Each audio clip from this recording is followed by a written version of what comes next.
Welcome, ladies and gentlemen. Thank you guys so much for watching. My name is Josh, and today we're going to go over the anatomy of a fake pair of Levi's jeans. I had a viewer reach out to me, ask me some questions about a pair of jeans they were interested in buying, and we were able to determine that they were fake. Let's talk about how we determined that they were fake. Let's go.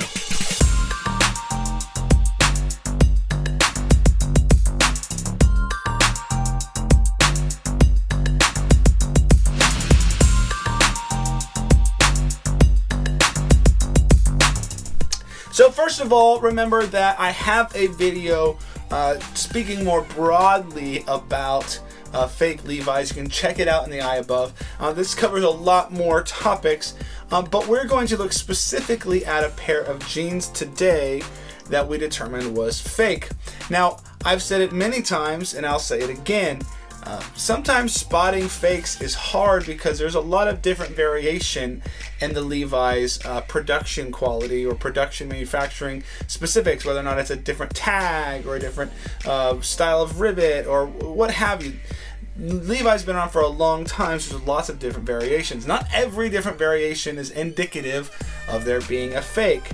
Or let's say, like we've recently discussed, the date code. Just because the date code you heard that it began in like this 1 year, but you found a date code that actually precedes it by a month or two. Just because that inconsistency is found does not necessarily mean they're fake. There are a lot of other ways to determine that. So let's talk about this particular pair of jeans. Now here are the jeans that we're going to be using. At first glance, nothing dramatically outrageous is popping off to me. It just looks like an old pair of jeans. And here on the back side, you can see we have a red tab and we have a back patch. And this is the first sign that I was a little bit suspicious about. And it's the arcuate. You can see here the arcuate is not in its traditional yellow stitching. Now, the trouble here is that Levi's has produced jeans, and they are legitimate jeans with blue thread in the arcuate.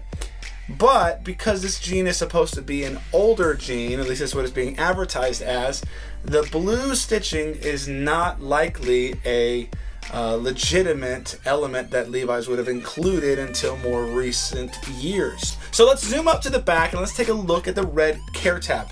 And this was the first red flag, get it? Red flag that I noticed right off the bat that seemed very suspicious. Look at the color of this red tab. Now the text and the trademark symbol look okay, but it's the white that you see in this tab. When Levi's red tabs wear out, they are red, red, red, red. So as they wear, they're going to wear red or fade out from that red. You're not going to see this white intertwine or piercing through. That is not indicative of an authentic pair of Levi's. I've seen jeans from the 30s that still have the thread being red without white bursting through in the stitching. The fact that this tag is wearing out towards a white color really sets off some serious red flags for me. Now looking at the back patch actually is fairly believable, though the logo looks a bit squeezed and the differentiation in the wear between the actual tag versus the black parts where the lot number and the size goes, that is a little bit odd because they should wear relatively similarly. So that is a bit surprising and maybe a sign that this is fake. And this is not a particularly wacky looking tag. I've seen tags somewhat similar to this that are legitimate. But there are a few things that just don't seem to fit the accuracy of a Levi's back patch. Now looking at the care tag on the inside of the garment, you can see it just shows the width and the length. And this is not a way that Levi's typically presents their care tags. In fact, I've never seen this care tag on any other pair of Levi's jeans. Typically there's quite a bit more information and not just this width and length. So this is another big red flag that these are not legitimate. Now continuing on the inside, let's look where the zipper is. Oh, wait a minute. There's a zipper on a pair of 501s? No, 501s are button fly jeans. So right off the bat, if you know that 501s are a button fly jean and it clearly has a zipper. Red flag, everybody. Red flag. Now you can also see that the zipper is sewn in with like purple pink thread. That is not something that Levi's did. It's definitely not something that Levi's did on vintage jeans at all. So big flag there. Now you could say, well, maybe somebody took out the button fly and replaced it with a zipper. Sure, that's within the realm of possibility. But here's another way you can find out this is not a legitimate pair of Levi's. Look over here and you can see the rivet.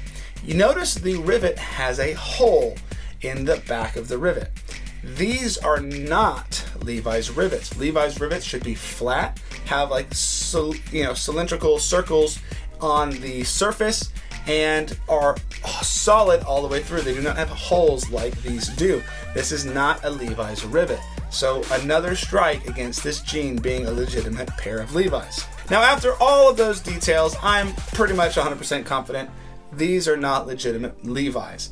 Somebody is trying to pass off a fake pair of Levi's, particularly older 501s, which should command a higher price. Now, I don't necessarily know that the person selling these is actually intending to sell a fraudulent item, but clearly these do not meet Levi's standards. Like I always say, it's much better to learn what a legitimate Levi looks like and what you should expect from a legitimate pair of Levi's than it is to try to memorize all the different forgeries that you could possibly find out there, because there are far more possible forgeries and possibilities within all those forgeries than there is with legitimate Levi's. So find a reputable distributor of Levi's, a video that shows Levi's like the ones that we have in the eye above, and look at those and research those and focus on those things. There are weird variations in them, I get that, but by and large, they're going to stick to some general guidelines.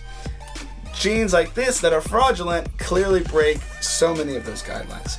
So if you do that, you'll be on the right path. And if you're ever suspicious, remember you can always email me pictures at lootfam1@gmail.com. I'd love to help you out to discover whether or not your jeans are fake or how old they are or whatever questions you might have. I love learning. When you guys send me stuff, it's really helpful for me to learn and to refine my thoughts and research, so please do it. Anyway, we thank you guys so much for watching. Please remember to like, comment, subscribe. We'll see you guys in the next one. Peace.